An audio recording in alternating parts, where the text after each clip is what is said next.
Hey guys, today on Know Your Produce, we're going to show you our favorite fall simmer pots. These are super easy to make and they make the house smell incredible. I have some sliced oranges and also some orange rind. You could simply use rind that you had from an orange you peeled earlier, so save those, put them in the fridge, the freezer, and they're perfect for the simmer pot. We're also using some fresh ginger. And I also have some whole cloves that I'm going to drop into here, as well as 2 whole cinnamon sticks. If you don't have cinnamon sticks or cloves whole, you can actually use the ground as well, but you're going to want to use less. I'm going to add some water into the pot, and then I'm just going to bring this up to a boil. So once it's boiling, we will reduce it and let it simmer.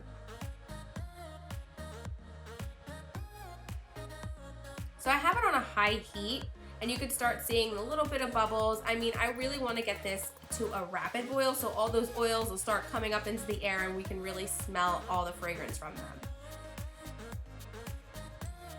For speeding up the time, you can see it's starting to really bubble now. The fruit is moving and the bubbles are actually popping up to the surface.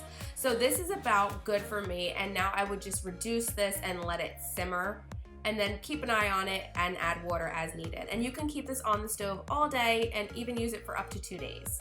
And now for our fall apple simmer pot. This one is amazing as well. We start the same way. I'm also going to be using fresh ingredients. I'm using fresh sliced apples. If your kids don't like the peels, throw those in there. Some ginger, some whole cinnamon sticks, some whole star anise, and then I'm going to be using ground nutmeg. We're also adding in some real vanilla extract and then just covering with water.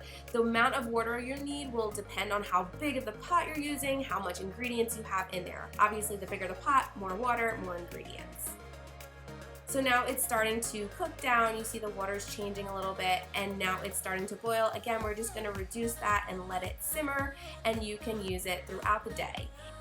And then once that water reduces, you're just gonna add water as needed. And after using it a few times and dumping in more water and really getting all the fragrance out, you will start to see that it's losing the colors, and that's fine because there's still tons of fragrance in that water. And we love to do this to naturally scent our home. We don't use any candles or any fragrance or sprays. If you need to use your pot for some reason, you can easily transfer it to another pot so you can enjoy it for a day or even 2 days. We hope you like and enjoy these recipes as much as we do. Be sure to like, share, and subscribe, and we'll see you soon. Also, let us know in the comments which is your favorite. Are you team apple or orange?